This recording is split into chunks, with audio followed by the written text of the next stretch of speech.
next episode, Opus Stories from the NBA. My today guest is George Lynch, former NBA players, Los Angeles Lakers, Vancouver Grizzlies, Philadelphia 76ers, and also Hornets. George, nice to have you in my podcast. Yes, thanks for having me. I said that you are the player whose birth of the date of the birth I learned by heart in 1 second because it's the same like mine. So 3rd of the September. So Yeah. it was really easy to remember. Okay. Today we just about 5 hours before game 2 of NBA Finals 2023. What are your predictions for the game and for the whole series? Well, because I'm a basketball fan and I would like to see it go 7.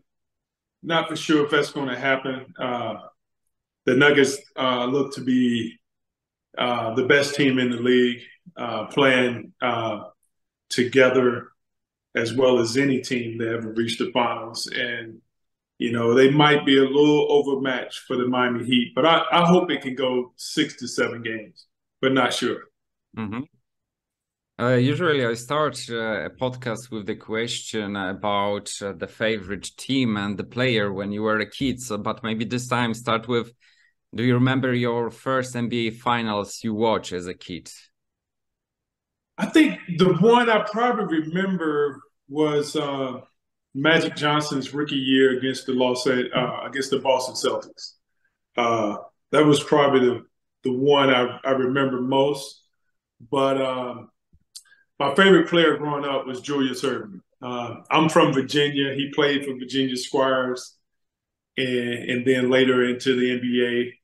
So I would say, yeah, Dr. J was my favorite player growing up as a kid. Mm-hmm. And you also graduated one of the most important and one of the best university basketball teams, North Carolina. And I'm just curious, why North Carolina? Was it the best offer on the table when you were in the high school? Well, I chose North Carolina because I wanted to stay close to home.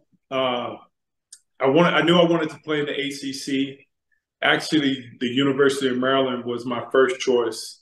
I was a big fan of Len Bias, who had the tragic accident right after he was drafted by the Boston Celtics.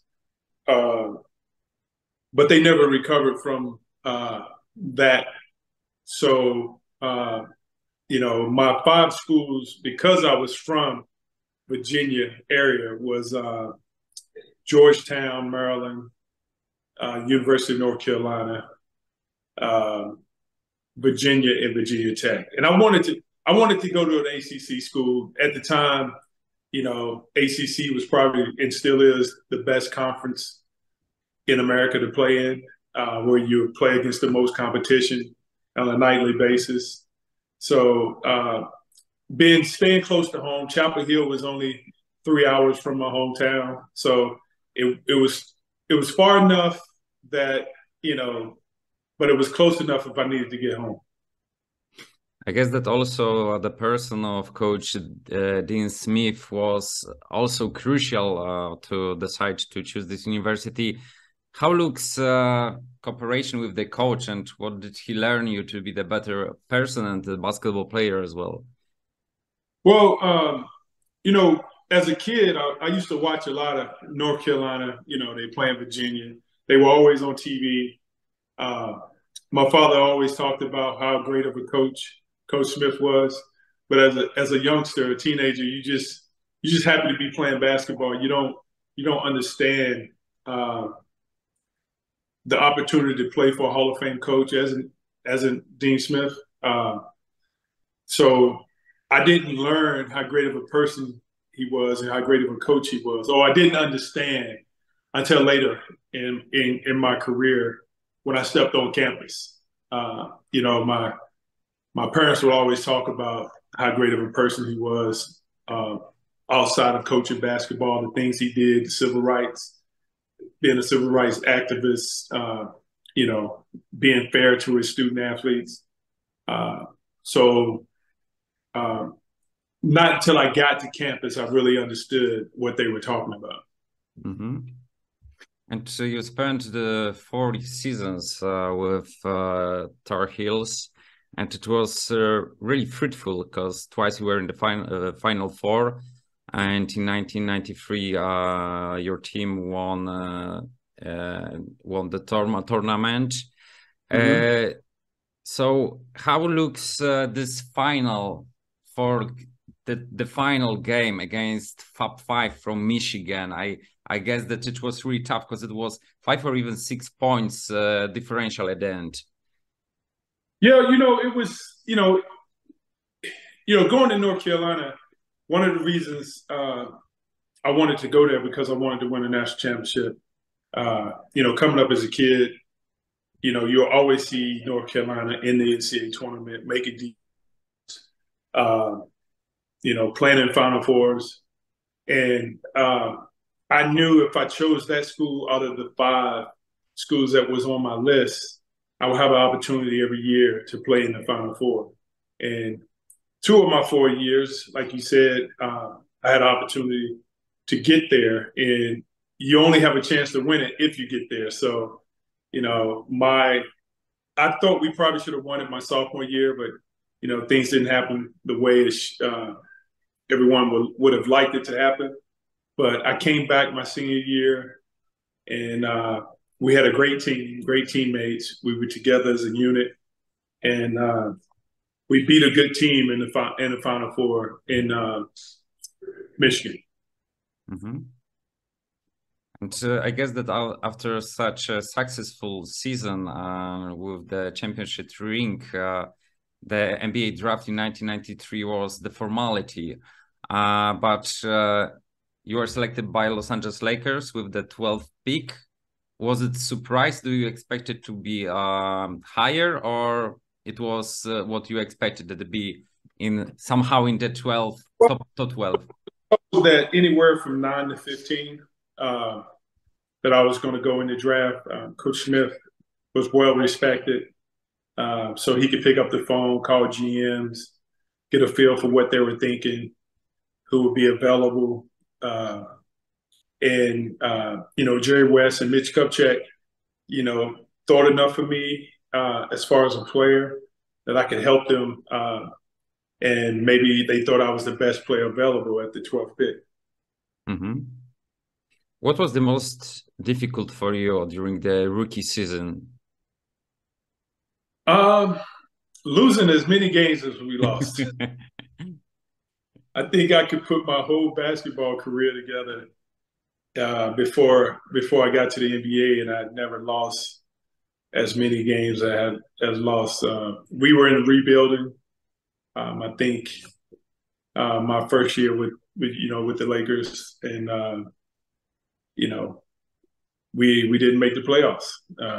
I'm not for sure how many games we won that year, but in the NBA, when you lose 3 games in a row or 4 games in a row, that's a long week, and it's tough coming from where I came from as a college player, high school player, being a McDonald's All-American.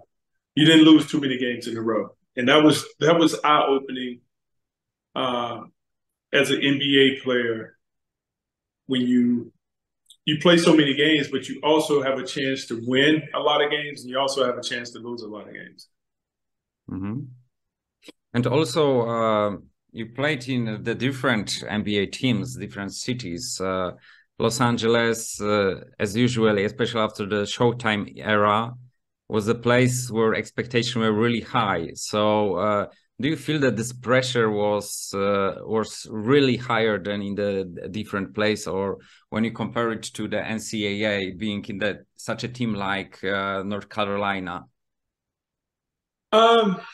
Not really. I think coming up, having the success that I had, you put pressure on yourself, or expectations are high.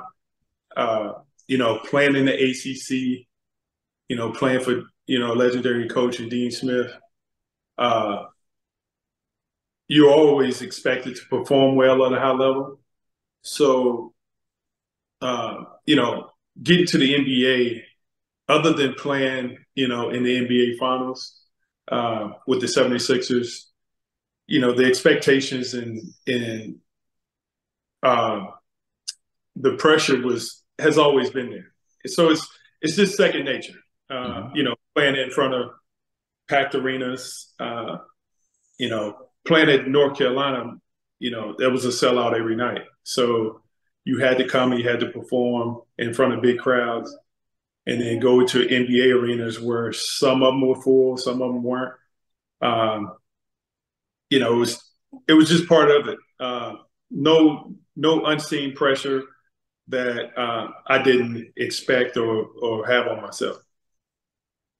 So the situation changed in the season 1994-95 because Del Harris was a head coach. As I remember, there was 48 wins, so much improvement compared to the previous season. There was also new players like Cedric Ceballos and also rookie Eddie Jones. So expectation of the winning for you as a professional player was, let's say, on the satisfactory level. But what about playing less? Because as I check, you play less minutes, even double less. Of course, it's all about being professionalist when you are in the NBA and to knowing your role in the team. But was it easy to suddenly lose the time spending on the court? It was tough, but I always stayed kept my level head. I stayed focused. I was ready to play when given the opportunity, and a lot of that because you know I played 4 years at North Carolina. You know, I didn't play as much as I wanted my first year. My sophomore year, I had opportunity to start, but also learn while playing at Chapel Hill that there's always great players or someone else that can be better than you, and you have to either make a sacrifice for the betterment of the team.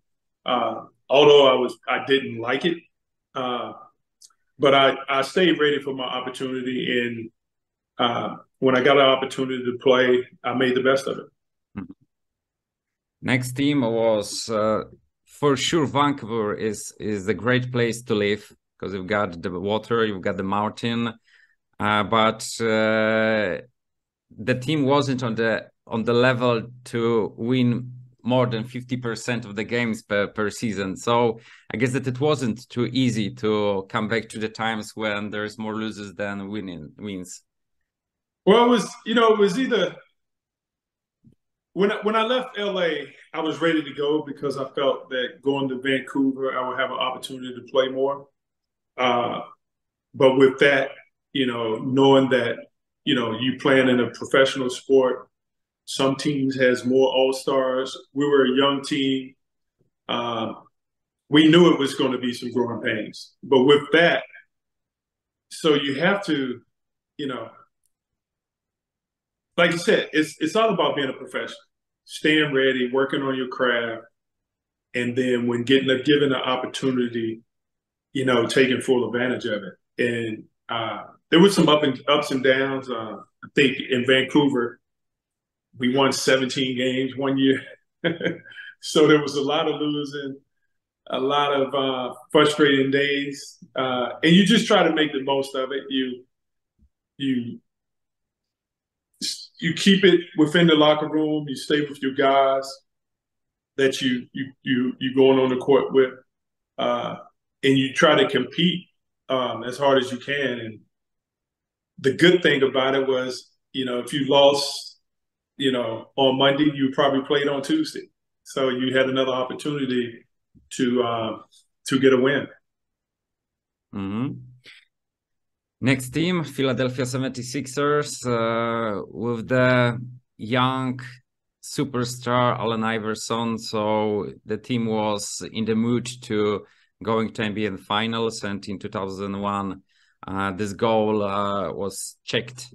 And how it was to be with the Allen in the same team because he was a superstar. But how it looks to play with him as a teammate, to be with him on the practice every day, to be on the court during the season, how good he was besides stats.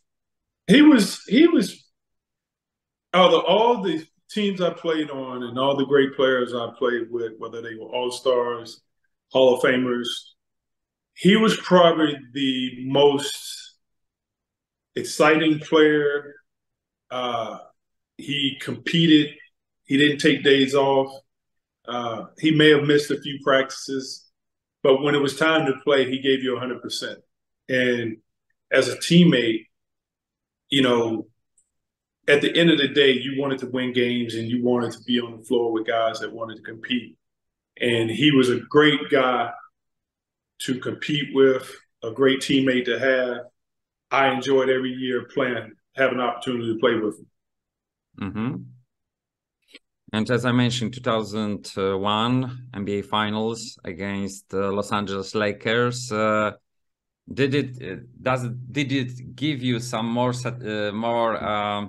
did you focus more on this finals because you were playing against your former team? Not really, because what was it? 5 or 6 years that went by, and you played against them during the regular season. Of course, they were a great team. They were trying to repeat, and we felt that Sixer team was just as good. Unfortunately, we had a lot of injuries that we couldn't overcome. I broke my foot. Eric Snow had a fractured ankle. Aaron McKie was playing hurt. We were just a banged up team going into that series that, we wasn't 100%. But it was great to be able to get there, have an opportunity to play against the Lakers, that great team, and just be a part of, the NBA Finals. Mm-hmm. And who was, when you look at your whole career, which players at the small forward position was the toughest to guard? I would say Tracy McGrady at the time. He was with Orlando Magic, Houston Rockets. He was 6'9", 6'10", could jump out the gym, could shoot the three, great ball handler. I would say he was probably my toughest matchup. Mm-hmm. And last team in which you played, it was Hornets. You were in the new role, I guess, in the team that you are vet who support the young players and also sharing your experience with the youngsters. How it looks from your perspective? Is it easier shift from the role to be the veteran in the team and to accept that you've got maybe less minutes, but you are giving your experience to the other?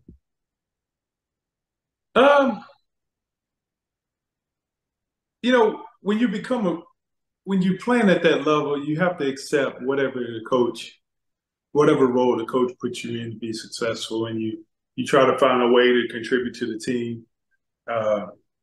There's times in teams that I was playing on where I started games. There was times that I, came off the bench, and I had to be willing to accept those roles on a betterment for the best of the team. And I learned that at an early age. I learned it, throughout college. And, basketball is a team sport.